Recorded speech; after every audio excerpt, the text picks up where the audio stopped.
Hello, everybody. It's Friday. It's midday, which means one thing only. It's WoW Ergonomics. Do you know what, Steve? Yeah, go on. I've realised that, this season we have completely and utterly avoided doing anything like this. Oh, God. Yeah. Which is a good thing. Can we just keep that run going? I think we're on such a good run. And I think we'll keep it there. So you're not going to get any kind of theme music from us. But we've had some amazing guests this year already. Fantastic. Which has been brilliant. Yeah, really good. In fact, I was just I was flicking through LinkedIn this morning and sort of going through your feed, and it's like, yeah, we've had them on the show. Kirsty Birch was there. Harold Floyd was there. You just kept So basically, my feed was just full of ex guests, but potentially guests to come back again because they were that good. I know, and some of them are still alive, which is amazing. They survived. Wow. They really did. They really did. Well, we've got another superb guest today for all of you who are in the world of ergonomics or human factors, as some like to call it. Well, actually, we could have that debate with this gentleman. Actually, where does one start? Where does one stop? Why do some people like to call themselves human factors? Some people ergonomists. Philippa's here as well. Hi, Philippa. Hello. Haven't seen her for ages. Brilliant. Lovely to have her back. Yeah, lovely to see you, Philippa. So let's introduce our wonderful guest this morning, because I've got a feeling he knows a little thing or two about all of this human factor type stuff. So let's say hello to Barry Kirby. Barry. Hey, great to be here. How are you doing? Hey, Barry. Good. I am very impressed with your Illuminati sign in the background there. See, I feel you've set me up for a thing now by saying that I know everything about it and all this sort of stuff. I'm clearly going to have lots of people there going, well, he doesn't know all that, does he? And also then all that introduction about the other great guests that you've had. You've set the bar massively high. Well, you can raise to that bar, Barry. Absolutely, no doubt. With every confidence over the top of that bar, over the bar, and beyond. I'm feeling the love now. That's good. Yeah. Tell us first and foremost a little bit about you, including something about your podcast, because that's tremendous. So I guess my background is I am a human factors practitioner or an ergonomist. So we can have that debate. I'm more than happy with that. I work largely in the defense industry. And so I get some of the fun jobs into like designing aircraft cockpits and bits like that, which is always a good way to start. Also played around with like bits of submarine and that as well. But also I'm really into things like smart cities and smart communities, things like trust and human behavior, cyber. And so really, I guess we get involved in a lot of stuff that is anything to do with people. Anything to do with that sort of human interaction, which there is an argument over, does it include everything? And there's an ongoing discussion about how we define things. But fundamentally, if it's involving people, I'm on board and I love doing it. I've been doing it now for about 20 too many years. 20 too many years, love it. Very much. And about 11 years ago, set up my own company, chap. I run my own consultancy, and about 5 years ago, just over 5 years ago, we moved to what I can legitimately say today is sunny South Wales. I don't get to say that very often, so I'm going to make the most of it. So we're here in Llanelli in South Wales, and we're based in Scarlett's Rugby Stadium. So anybody who's into rugby and stuff like that, we've been based in there for the past couple of years. Which is a novel thing to be able to do, so we did that sort of during the pandemic, and so we've been there for a few years now, and that's, you get to look out onto the pitch and see people training and stuff, and then go back inside and get back to the laptop and the desktop and carry on working. Well, there's a really interesting one in itself, isn't it? The human factors around rugby. Yes, it's the whole civilian sport thing. I mean, one of the reasons for moving there was to see if I can get more involved in it. Haven't quite cracked it yet, but it's definitely on the list of things to do. So, so you mentioned about the podcast. So I started the 1202, the Human Factors podcast, and there's prizes on offer if anybody can comment in the chat about why it's called 1202. If not, I'll reveal all later. But so I started off and really started 3-4 years ago. I was doing some work up in Cumbria. I mentioned working on submarines. So I was doing commuting up there from South Wales, and that's a good 5-6 hour trip by car, because we don't have many motorways in Wales. I've learned to find out. So driving north, and I would drive up there on a Sunday night to be there for work on Monday morning, then drive back on a Thursday evening. So that's 12 hours of driving when you're sitting there just going. So I was buying audiobooks, lots of audiobooks, because you can listen to music, but there's only when you're listening to commercial radio stations and the track comes around for the third time, you're thinking, I've had enough of this. Yeah. So my wife, she saw the bill of the audiobooks I was getting. She was like, "Can you not listen to podcasts like everyone else?" I'm like, oh, that's a good idea, because then if I could, people must be making human factors podcasts, so I could learn about stuff whilst that's a great use of time. So I did a search for human factors podcasts, and there was one. That was it. And so I was like, oh, actually, there's a bit of a thing here. So after doing that for a while, and there wasn't enough content there to fill the 6 hours I had driving. So I found a couple of others and got into that. But then I was like, well, actually, there isn't anybody talking about it. And one of the things that we struggle with in the human factors and ergonomics community, and that's why I think what you guys are doing is also brilliant, is we don't talk enough about it. It's everybody thinks that ergonomics is just, well, clearly you're going on online, and as long as the chair says it's ergonomic, then we're all in. That's all ergonomics is about, isn't it? And as what you guys have done in terms of communicating the breadth of it, that's what I'm aiming to try and do as well. Not only internally within the human factors community, because we've got so many people dotted around everywhere. As I said, I'm in defense. You've got other people in oil and gas. You've got other people in healthcare. You've got some people designing and selling the ergonomic chairs, desks, and office things, which is equally as important. But there's also the processes behind it. But we don't share best practice very well, because we're all in our own little silos.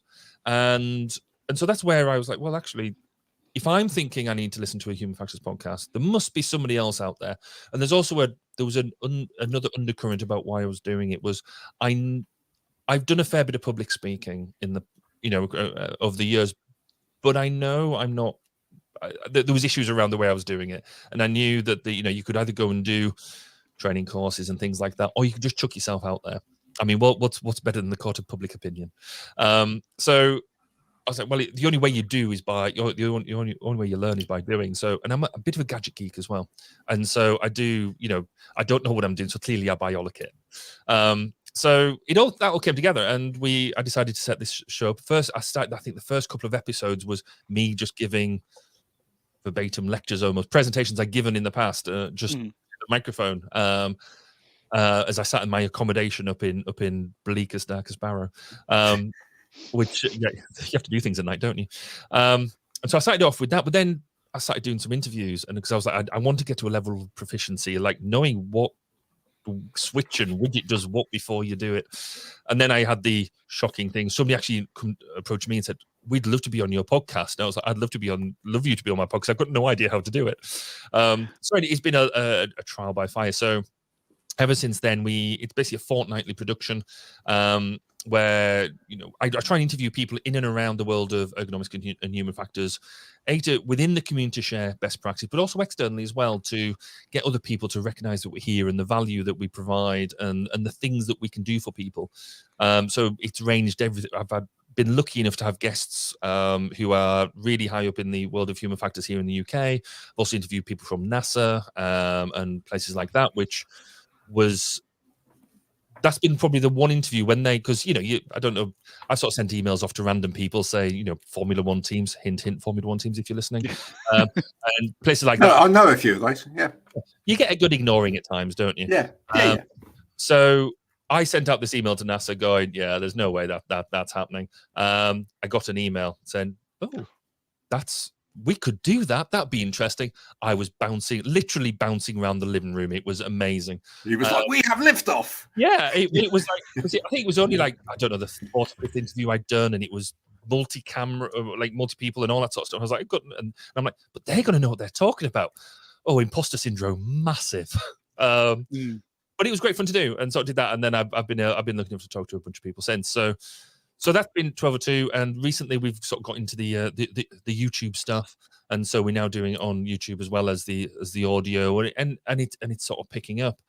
I guess, good man is all I can say. Well done, sir. Thank you very much. And then I come across you guys doing the same thing and thinking you're doing a brilliant job as well. So I thought I've got to come and like lurk on your channel a bit and see how the pros. Love it. and see if I can pick up any tips. And then you caught me and invited me on. So thank you very much. The ultimate ergonomic collaboration, I guess this would be, or yeah, human factors collaboration. This is exactly what this is today. This is probably the creme de la creme in terms of anything Yeah. to do with ergonomics. There's an acronym there somewhere, isn't there? It's quite possibly rude, but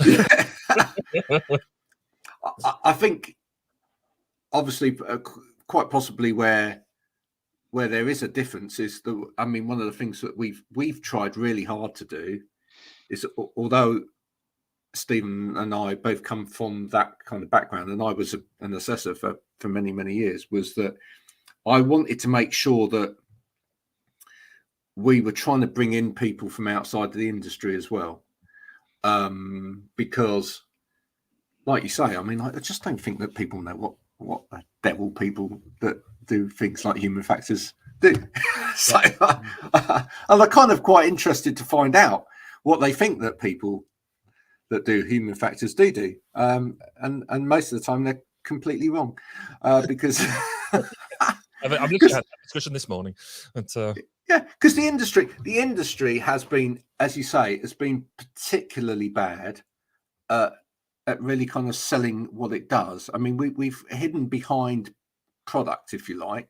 And everybody, as you say, well, let's go there with that. Everybody thinks they know what ergonomic means, because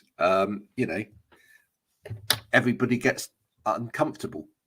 And because everybody gets uncomfortable, they suddenly seek out, well, what will make me comfortable? And suddenly this word appears as if by magic from the pages of every selling book in the world, saying, now what you need is ergonomic.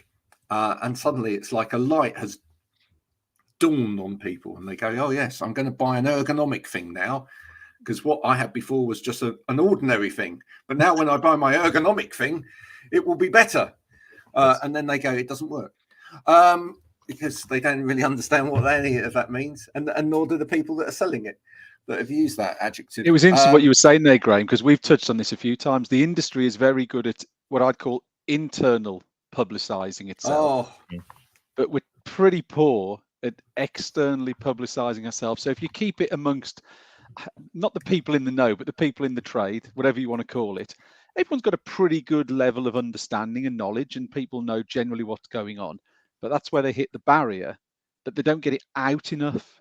And that's why you still continue to see all the issues that people are having. And Graham, the basics we've touched on about laptops flat on tables and all these things that we've banged on about for years, because it isn't very well externally publicized.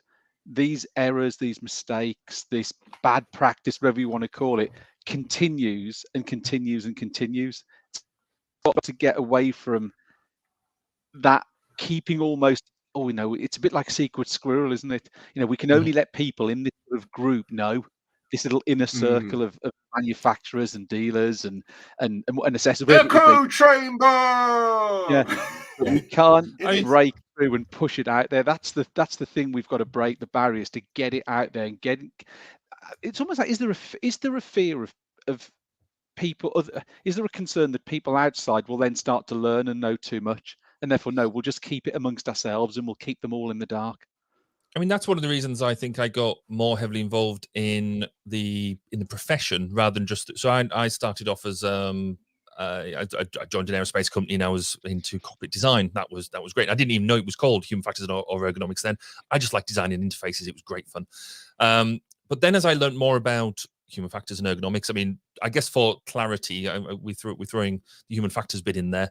Human factors and ergonomics, the same thing.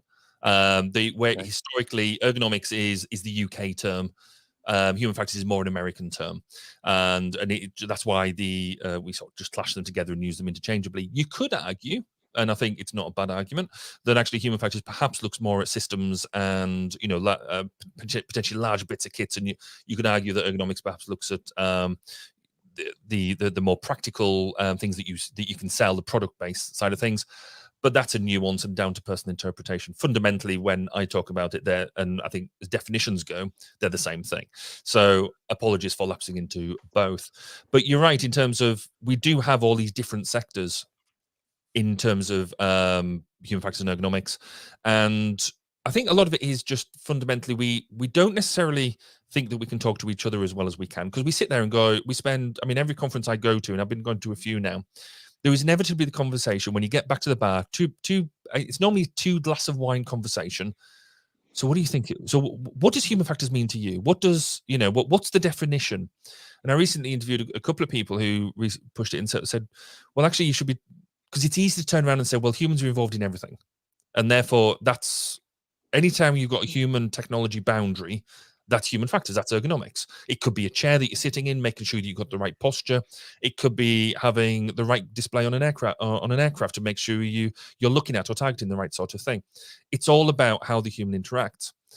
But then we don't really talk very well between, the people who are creating chairs and the people who are designing cockpits, for example, or seats in cars, things like that. We don't necessarily have that crossover.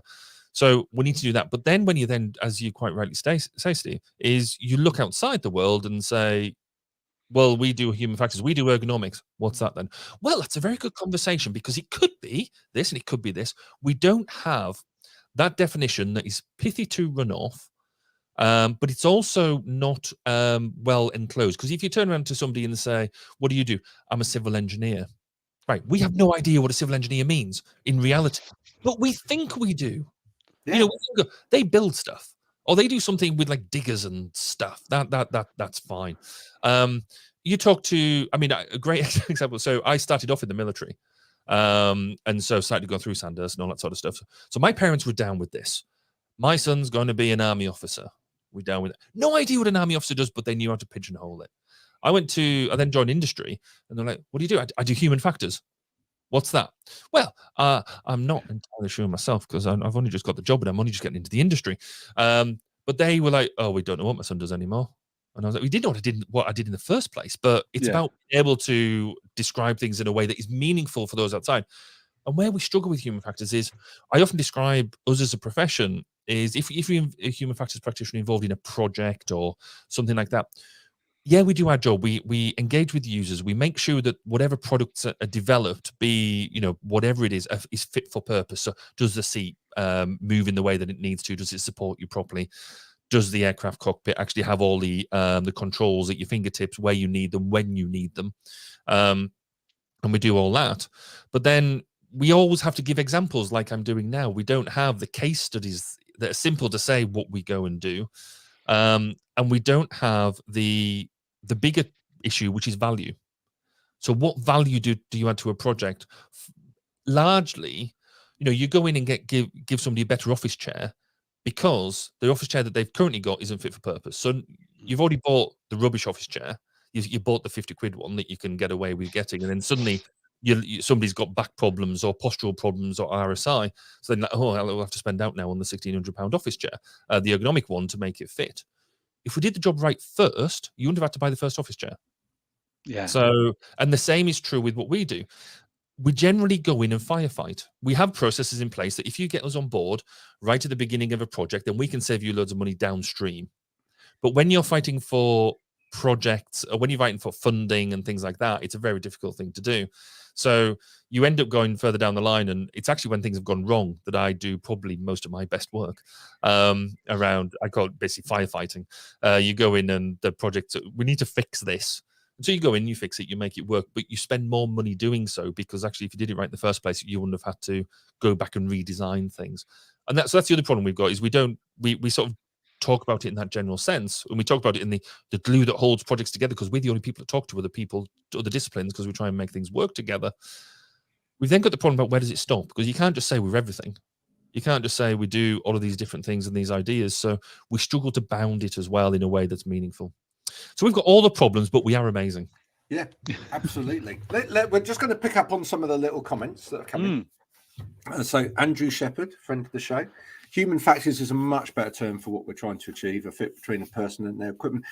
I agree. We've talked at end and about ergonomics and its overuse on this. If we swap to the term human factors, although it's not as catchy, so from a marketing perspective, and that's why ergonomic has been used, not human factors. because that's a human factor mug.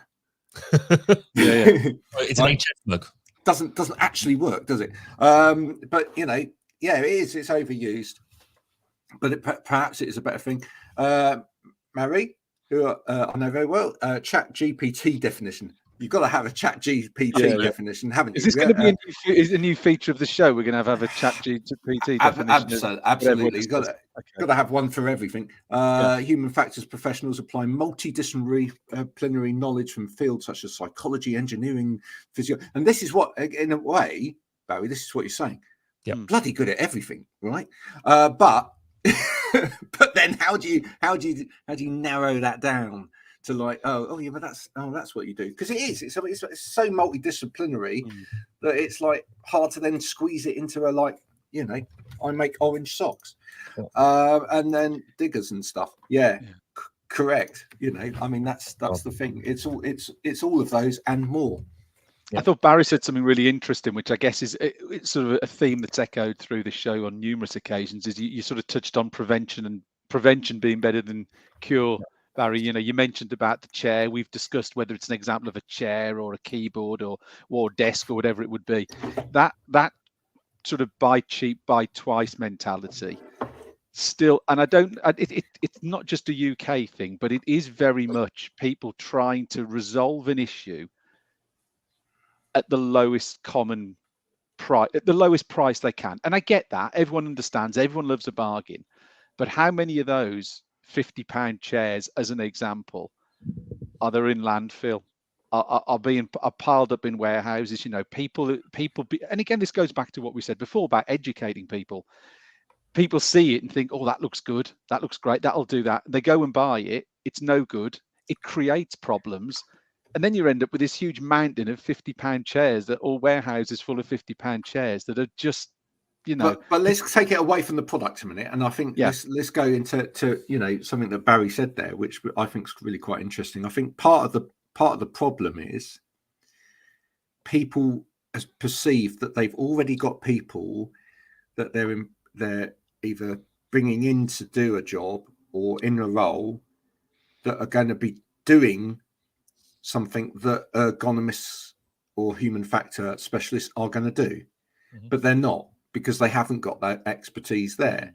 So if you, going back in many years when I used to help design offices, if you employ someone in the A&D sector, sorry if I'm going to upset anybody in the A&D sector, but if you employ an architect or someone in the A&D sector to design your office and they don't have any kind of training in human factors, etc.,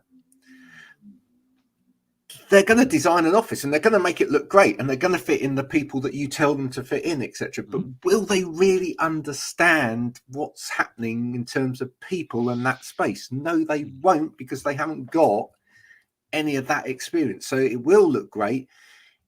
They may bring elements of it to it, but would that office work better if you brought in a human factors specialist?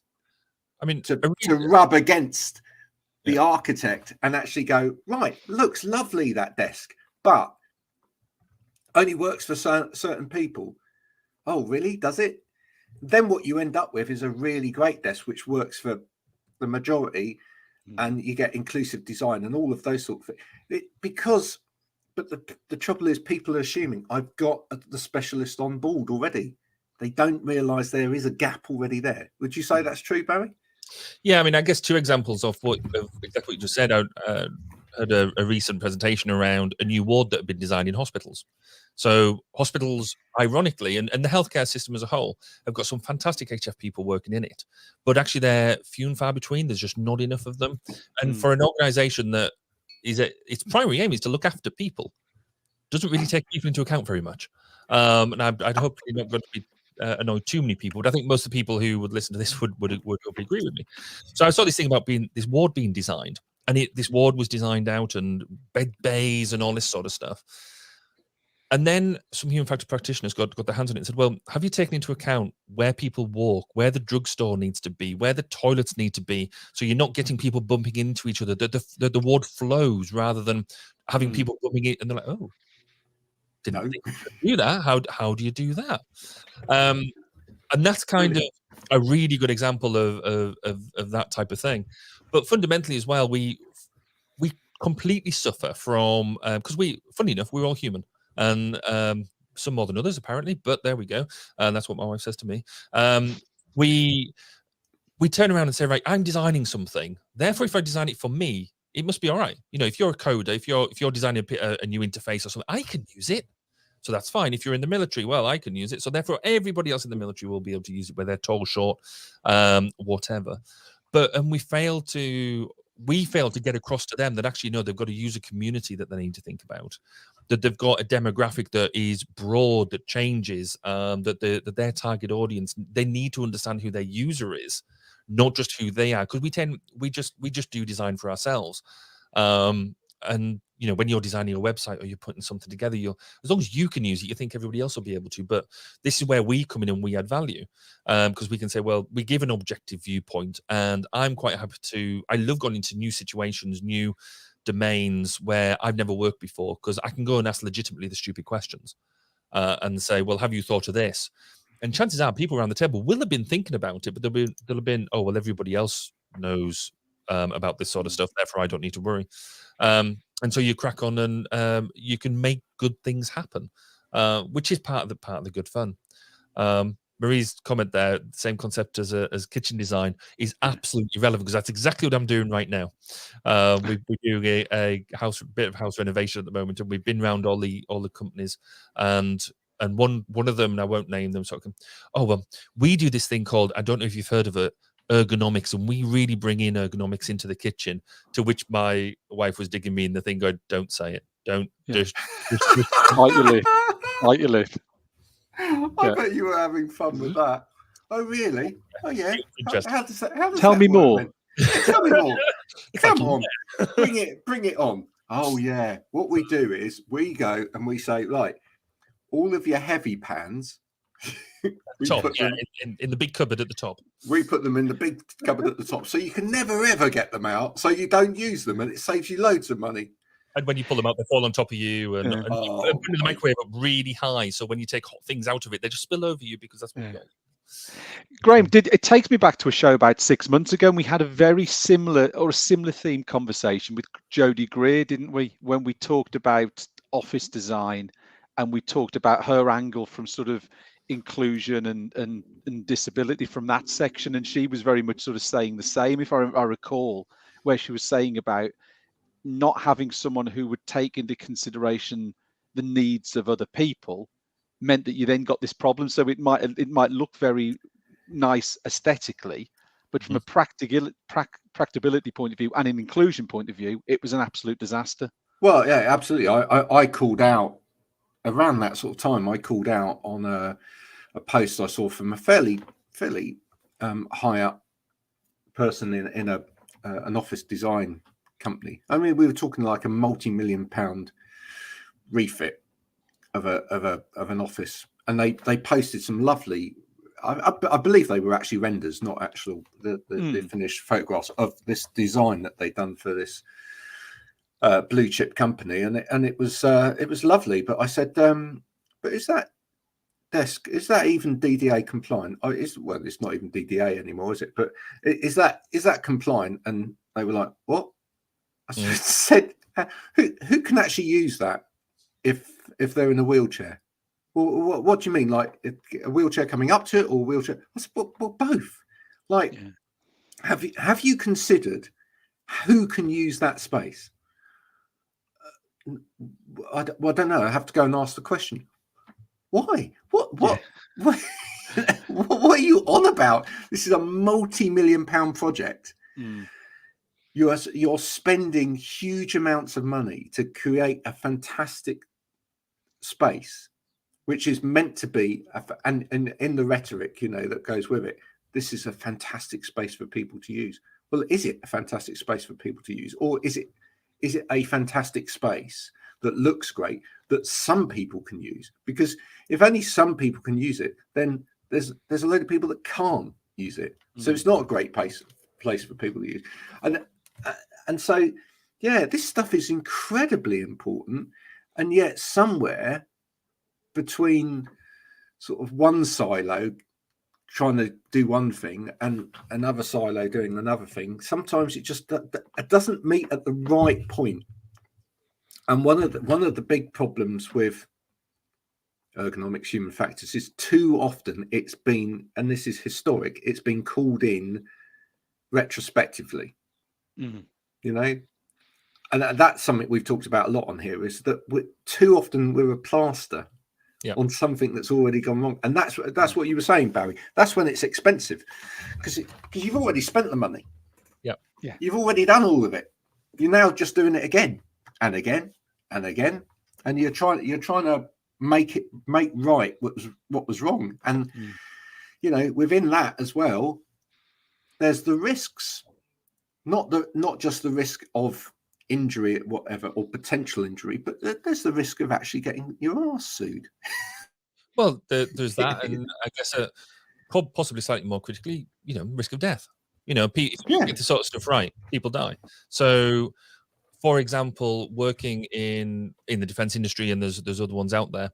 The simple, I was working on a particular thing that they had a simple round circle on the display. Traffic light. So if it was green, it was working. If it was red, it was broken. And if you continue to do what you're doing, it would blow up and there would be significant consequence. And I was like, that's brilliant. What happens if the operator's colorblind?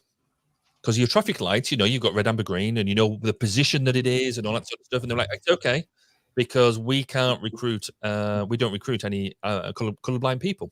You know, there's nobody colorblind within this particular piece of work. Like, is that right? Yep, no, absolutely. The regulations state that. To which then some of the people in the user group that I had together said, but my mate Bob, he's partially colorblind. And then they all started reaming off all of their buddies who were like colorblind and other things. There's some other issues as well. He's sitting there going, right, so let's design that out.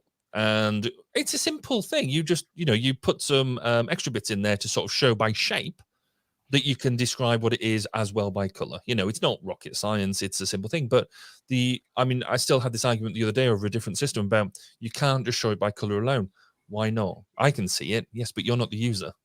The user could be whatever it is. And that's even before, working in defense, you don't necessarily have to worry as much about people with wheelchair access and things like that. But you might have civilian contractors who come in, who are not in uniform personnel, but still need to use the same equipment or maintain the equipment.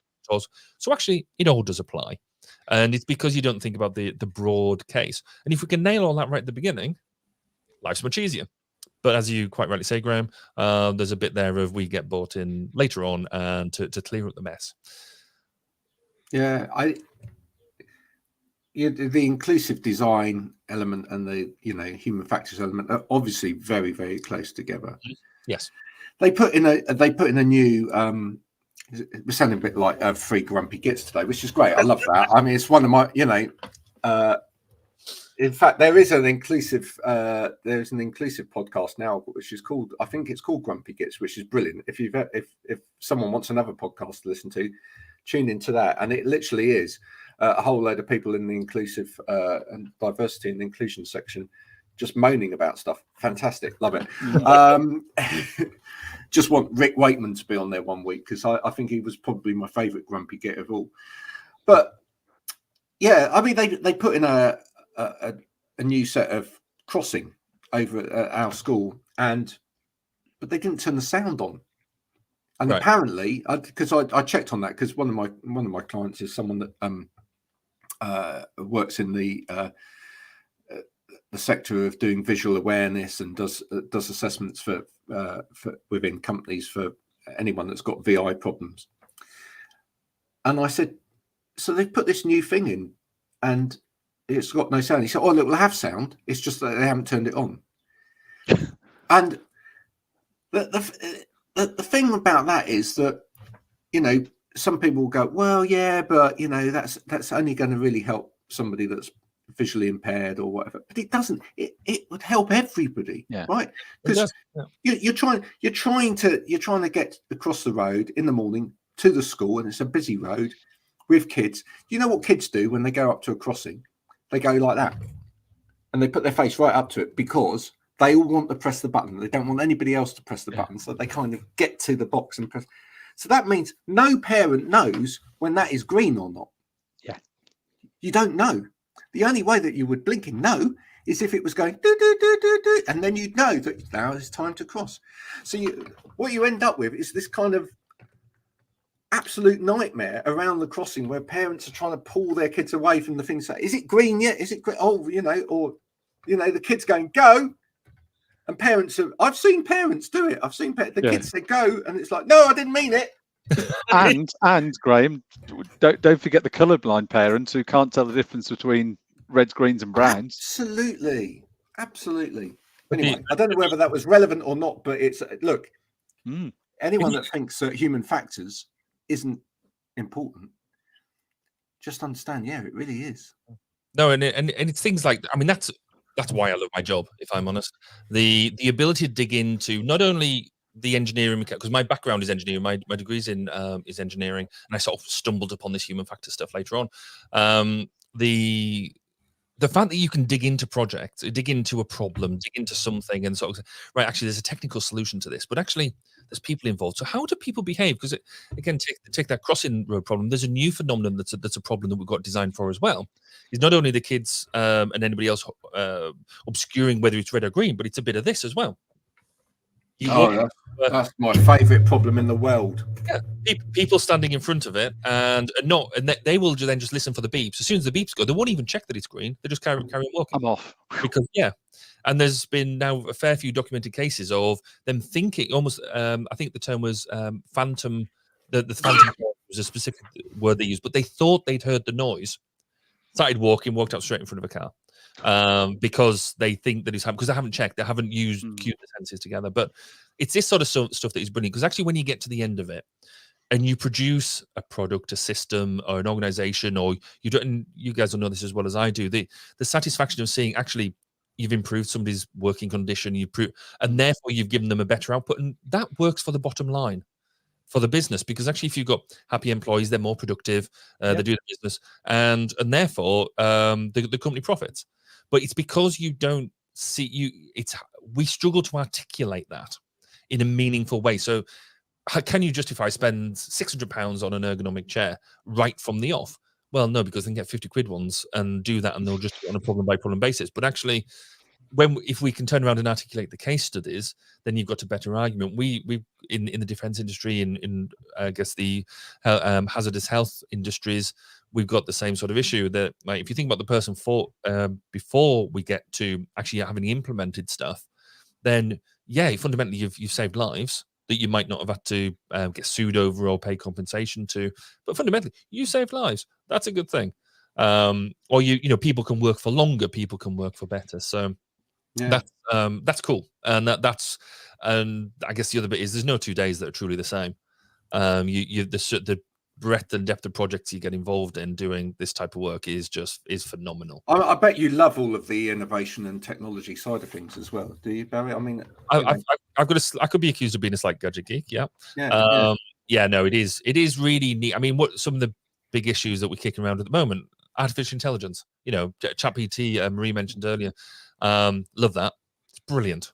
Because we can use it in a number of different ways. We don't have to necessarily be scared of it. But there is issues around ethics. How the usability of ChatGPT is rubbish. You've just got a chat interface. I mean, unless you know and you're willing to experiment and spend the time, learn how to use it with the prompt engineering, all that sort of stuff. Yeah. And then how much confidence do you have in the output? Is it just a frivolity? Or actually, if you ask a question, you need to do something that is a business decision that depends on the answer. How much confidence have you got? How much? Because and it has a political bias as well. Political bias, and if you ask for references, like so, you've asked it, an opinion on the latest state of the art of something. Give us your references. It makes it rubbish. Yeah, that's not what it's about.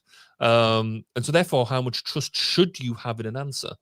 And so that's some work we've been working on at the moment. Is how what sort of ethics do we need to worry about with AI, with decision making and things like that? How much confidence? How can we display to the general user how much confidence you should have in an answer? Does it just sound good? Is it I'm a consultant, so I can say this. Is it consultant answer or is it a real answer?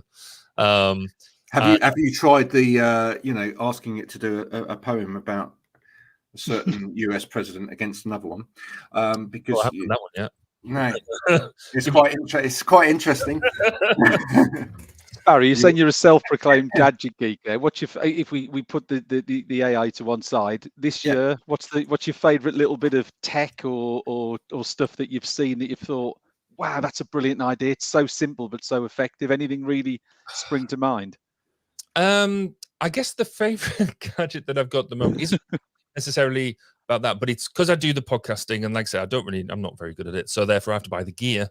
I've recently invested in the early stage of the Rodecaster Pro, the podcasting mixer desk that you can have an all-in-one, so you can take it anywhere. I've literally taken it nowhere. It sits here in my office. It's hardwired in, but the idea is that I can go anywhere and record it and produce it and deliver it out onto the net from that one bit.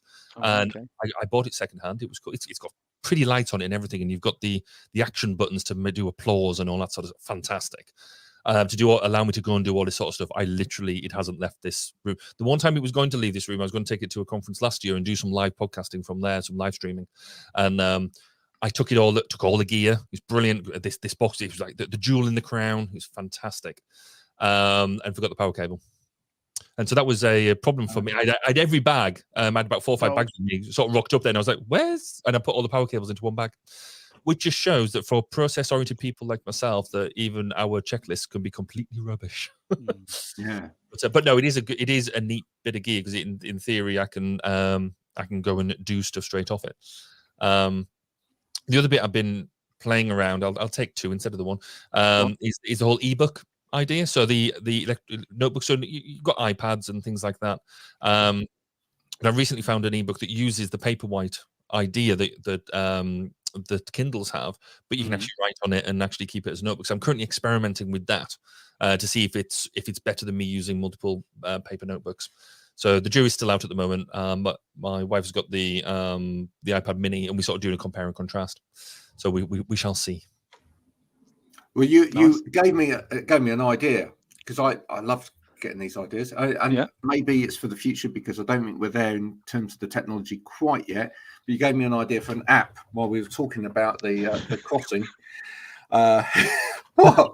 So you often just go these ideas. I know, right? but this is I think what we actually need is an app which once we get geocaching really good, so we're right down to a very accurate geocaching area, then what we can do is effectively just create an app where you can put it on your phone, and as soon as you go anywhere near a road, it goes, "You're near a road now, idiot," on your phone. Yeah, and that's it. It's as simple as that. And parents can put it on their kids' phones and whatever, and it'll just be like, "Look up." But you're at a road. But again, wouldn't you just have the problem that we recently had the testing of the national alerting system, which everyone was half the people were very excited about. The other half were people, it's conspiracy. They're just trying to get in your brains. If you had something like that, wouldn't they just sort of just say, "Oh no, I don't need an app telling me what to do. I'm perfectly safe." It'd be interesting, wouldn't it, to see how many people actually used it. Well, it's one of those things, isn't it? I mean, I suppose there would be an aspect of where you could at least put it on the phone of a younger child, and as an adult, and so if you're having the phone, you're having that. Could you integrate it with them new cool motorcycle jackets you can get? So you put the jacket on. If they step out into the road, it automatically inflates the big ball around them. Oh, I love it. That'd be cool. Now on that, I saw something yesterday on LinkedIn, and I must go back and find it again. And maybe it's just me that's totally missed this, but it was like a T-shirt that turned into a life jacket. Did you see that one? Wow, so basically, they'd got this doll in a T-shirt. You threw the doll in the T-shirt into what looked like a swimming pool or a river. Well, that's careless for a start, isn't it? Well, exactly. And as soon as it hit the water, the T-shirt turned into a life jacket, so sort of inflated. So we're like an drowning, whatever it would be, you know, sort of thing. And it was like, wow, that's brilliant. And this is the great thing, right, about human factors, because what Barry's now going to say is, but what happens if that person wears that t-shirt and forgets that they're actually going to a wet t-shirt competition? Because that's the problem, right? Is that hello 1980s? But just in the same way that he critiqued my thing, it's nothing simple, is it? And that's why we need people in human factors to go through the process of anything that's invented and go, yeah, but what if? But have you considered this? You credited me with a lot more sense there, because I was thinking, if my intent was to throw my child in the water for them not to come back, why would I put them in an inflatable thing that could save them? Yeah. It's task analysis, you know. It's the intent anyway. I didn't mean that, by the way, just in case anybody's for legal. No, we'll cut that. Don't worry. But that's it, though, isn't it? I mean, it sounds technically from the outside, it sounds like a really, really good idea. You know, but then again, you know, part of your brain goes, but would you remember to wear that t-shirt on the day when you thought you might be drowning? Or you know, and as Andrew just commented in the chat, is can you actually go out in the rain? If that was to happen, so it might be fresh salt. But it's, I mean, again, that's part of what I think is cool about what we do, is we spend that time asking the what if, because there's this whole idea of, and you might have covered it before, about the Swiss cheese approach to accidents, that actually so many different things might line up on a given day at a given time, but it could happen. And part of what you're trying to do is, now there's pros and cons to that, but that's kind of irrelevant for now. But the idea is that we sort of sit there and say, well, okay, we've got all this stuff, and on a given day, brilliant, it's fantastic, it works exactly as desired. But what could go wrong? What happens if you used it in this situation? What, you know, is it conceivable that you could end up doing this? And then in just getting the users to think about, and you know, you're not an expert in this stuff, you're just prompting them to think about, oh yeah, I remember once when I did this. I mean, one of the examples I use when I'm trying to present human factors to convince them into it is a picture of a pub door. And on the pub door, it says push, but it's got one of the handles to pull it. And he's saying, well, actually, I can't. How do you push a bar? Or and then I have a complementary one that says pull, and it's got the flat plate. Well, what do I grab to pull? You're not given affordance to let the person carry out their task in an easy way. And the impact on that is actually just for the pub, is if you're either maybe slightly drunk or you just really can't be bothered, you go to the pub next door because it's open and you can go in. And so that's again that direct link to bottom line, is if you don't get the simple things right, and they're stupid examples, I get that, but they're actual real examples. And you know, that's where we can try and relate to. But what we don't do as a community yet, and what I'm hoping to address over the next year or so, is try and get us better at communicating what we do to as you say, Stephen, to the outside world, not just in amongst ourselves, because we all love each other, that's fine, and we all think we're amazing, but we need to be able to convince the C-suite people, the people who are paying the big bucks to invest in what we're doing, because it's the right thing to do. And we need to do it in a way that doesn't sound preachy as well. Yeah. Because I think that's something that, unfortunately, that the industry has also suffered with in the past, whereas it can almost sound like we're kind of school teacherish. We're turning up at a point and going, well, don't do it like that. You know, how do we do it in a positive light? Oh, that's a good question. I mean, this is so the other bit that I've sort of got heavily involved in now is the institute as a whole, and I guess the main industry in the UK is the Chartered Institute of Ergonomics and Human Factors, and this year I've just become the president of it, and that's really one of my main drivers, is around looking about how we communicate, because as we say, we're very good at talking amongst ourselves, but when we go and talk to other people, it's either a case of, oh, if only you called me in earlier, I'd have solved all this stuff. But when you're right at the beginning and somebody says, it's almost the same question as like when your parents ask you, so what is it you do? Well, I do many things. I do very important things. And they're very good at saving money for clients. Well, how do you do it? What do you do? Well, it depends on your circumstance. It depends on your situation. They're all wrong answers. Now, what we need to do is work out what the right answers are, because you've got to have almost that architect idea. So we all know what an architect does. Well, actually, an architect does an awful lot of things that we probably don't even think of, but we all think we know what an architect does. we need the same around an ergonomist, around a human factors practitioner. And so part of the work, I think, for this year is to look at, case studies, to bring out real practical examples. We've got some in the defense industry, but we need it across everything, to look at why you should look at the ergonomic chair first, rather than the buy twice philosophy. Why is that actually a good thing to do, and therefore a good investment, rather than just saying, well, duh, because people don't like it when I say, well, duh.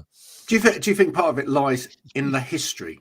Do you think part of it lies in actually saying to people, you wouldn't have had this if it wasn't for us? There's potentially some of that. I think there is certain elements of, we get very good at what it is that we do. So the office chairs, again, are a really good example. Is we know all about them, and we know that they are the right thing to do. Pandemic, brilliant example. Everybody working from home and trying to work through how do you work from home as effectively as from the office. And so we all think, well, chairs and tables, throw an ergo chair at them, that solves all the problems. Well, it doesn't if they're working off an ironing board. If they're going on periods with the laptop on their knee, and all stuff we kind of take for granted now in the office. But how did that translate to home? And that got suddenly very difficult really quickly. And what we need to play with is this idea of, how do we articulate that in a way that isn't patronizing? Because I think you're right, in a helpful and meaningful way that still parts people with the cash at the start of the project instead of the end. I mean, you kind of almost want to make it a bit like marketing, really. Because like marketing's sexy, right? Everybody thinks marketing's sexy. I mean, Stephen behind him has got some prime examples, or examples of prime. If someone could actually turn up and go, do you know what? No one would have bought this if it hadn't been for a human factors specialist. Then that's it. We need some kind of influence in there, don't we? We do need to create the right positive influence within it society. Needs to be, I mean, you kind of hit the nail on the head. We need to make it sexy. We need to make it so desirable, and wanted. And this is a challenge we've been set on on a number of occasions, and we struggle to do it. And I don't know whether there is just a national need that all human factors and ergonomists club together. Everyone chucks in a £5 and we go and get Sachi on board or something to do something. Yeah. But you're right. It is all about how we get people invested. Because you're right, now people look at marketing and they come on board fairly early. You tend to get human factors and lawyers and them sort of people on board early just to make sure you don't mess up. So we need to do the same with this. And we're not there. We are in some places. There are some places where it's mandated that you have to do it. So defense, oil and gas, nuclear are really good examples. But we need to push that out more and more. And this is, I guess, the other side of what it is that we're going to try and do over the next 12 to 18 months is look at almost governance. Look at the politics side of things. How do we get senior politicians, lawmakers in the land to sort of say, we know that this adds value in these industries because we've mandated that it needs to be there because we've proven the case. But where's that in factory design? Where's that in office design? Where's that in to say that you have to do it? It's not just a nice to do. So there is a bit of, carrot and stick here. Carrot, yeah, we can save money on the bottom line if we articulate it well, but we struggle at doing that. We do need a bit more stick as well to say, actually, if this is not just a nice to have, user comfort is a good thing to do. User engagement and user understanding the needs of your user is a good thing to do. So do it, big stick. I mean, Stephen, 2021, I spoke to the South African Ergonomics Society online. There was about 400 ergonomists over there. Unbelievable amount of ergonomists in South Africa. What are they all doing? But, I think there were 4 of us speaking in a row. And this is a prime example, I had 2 slides, Barry. Each slide had 1 word on them, right? The person before me, who's an ergonomist, right, had about 70 slides for the same amount of time. And just went on. And just, slight. And less is more. That's pretty much what I had on my slide. And I said... What, less and more? Yeah, less. Yeah. More. But one of the things we need to, let's go back to the word ergonomic. One of the things we need to be a little bit more ergonomic with in terms of the whole sector is our communication and our writing and how we talk about stuff in language. We just drove on about stuff in real technical terms sometimes. I actually sat and watched a live session as well that one ergonomist did in the charter in the middle of all of the pandemic, and I just got so bored. I could not understand a word this guy was going on about in the end. It was just so droll. It's like, and I'm in the industry at the time. I was in the industry, and I was thinking, if I find this boring, why would anybody else watch this? You know, we just really need to start talking in plain English. It's a really fair point, and I think that's why, you know, we do things like this, like what you're doing here, like what I've been doing the podcast. I've been trying to be down with the kids and understand how we can push some of this stuff into social media. So I've been experimenting with TikTok and things like that about putting, you know, some of the interviews you do, chuck some little bits out there, and brilliant. The webinars, I think you're right, they tend to be hyper focused because you've got some really clever people talking about some really specific things, and the people who are involved in that, you know, they all know what they're talking about. I've walked into a few of them and gone, really? Okay. Because it's not my area of expertise, and sometimes I think that we don't think about how does this look externally. But again, we need to cater for it all. We still need to, you know, the industry is still developing and all that sort of stuff. So we still need to talk within amongst ourselves to make sure we address things like artificial intelligence, like climate, like the big questions that we can support. But equally, we need to be reaching out and going talking to, you know, I guess the sort of example I use is the everybody goes to school, all the kids go to school wanting to be firefighters, police officers, nurses, doctors, astronauts. Nobody wants to be an ergonomist. Nobody wants to be a human factors practitioner. Yes. And that's where we're at the moment, because it's not even taught at that primary, secondary school level, except you might hear the word in your design and technology class or something like that. You know, can you hold whatever it is you've just designed properly, but not the full view about what it is that we're doing. So it's not sexy, it's not something we brought up with, and that's what we need to change, and hopefully will over the next, I don't know, 18 months, 2 years or so. One of the things that I do with clients in what I do now, and one of the things that we've started to try and do with this is take the message where people are. And Stephen and I, we were talking about this last week, that, you know, over the years, we've done so many events, etc., where it's been like a human factor type event, or, you know, a well-being type event, and clearly you get the kind of people there that probably already know this stuff. You know, we've all been. Let's be absolutely brutally honest about this. We've all been to one of those events where you go, okay, there's another one of these events next week, and you sit in the bar after the event and go, are you doing the one next week? Oh yeah, I'm doing the next. Oh, I'll see you there then. And you go, and it's like, it's lovely. You're going around the country with all of your chums from that industry, all patting each other on the back, and you go, well, what was it like? Yeah, well, would it be nice if we saw some more end users? Yeah. Well, you know, and you think, well, why are the end users not here? I'll tell you why, because this event isn't for them.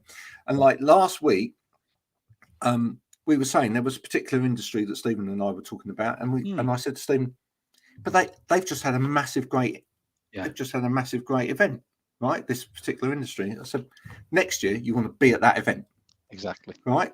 Yeah. We need to stop. Which goes back to internal and external communication. Yeah. We need to stop being at just our events and actually like get this message out there. Maybe that's one of the things actually that, you know, that collectively the industry needs to do is pay for stands at different events and go, right, this is what we do.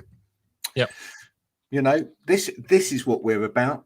You've never come across this before, believe it or not, but actually this could benefit your industry. And then people will be like, amazing. I've never seen it before.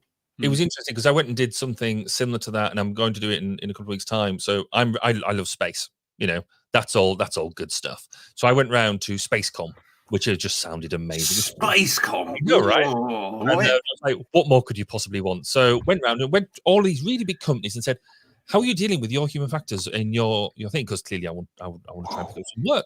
And they're like, well, wait, satellites in it. There's no people on satellites, so we don't need to worry about that. And I'm like, well, hold on a second. What about your control system? What about your launch system? What about the safety of the personnel involved? What about how you produce? And just basically sort of went off.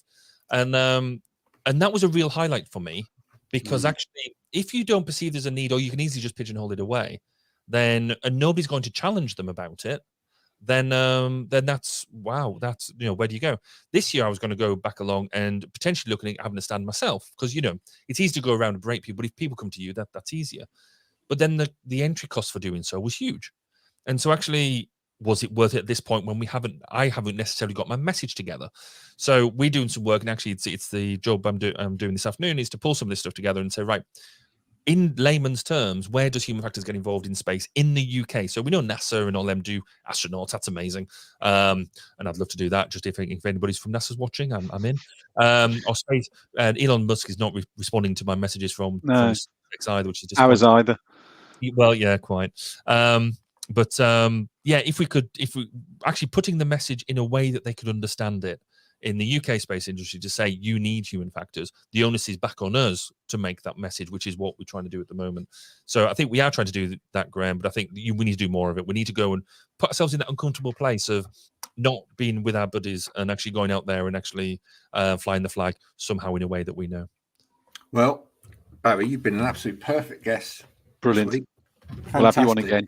Yeah, absolutely. Barry Kirby, the return we need to do. And look out for a joint Human Factors podcast. 1-2. Now, you never told us what it was, the 1-2-2. So you've got to explain when I launched this, it was the anniversary of the Apollo landings, the Apollo 11. And when you came in, when just before, literally seconds before it was about to land on the moon, they had pop up a 1202 error, and all it said was 1202.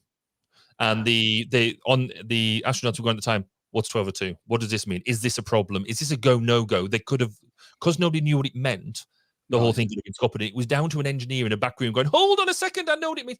And all it was there was a buffer overflow in the memory in the computer.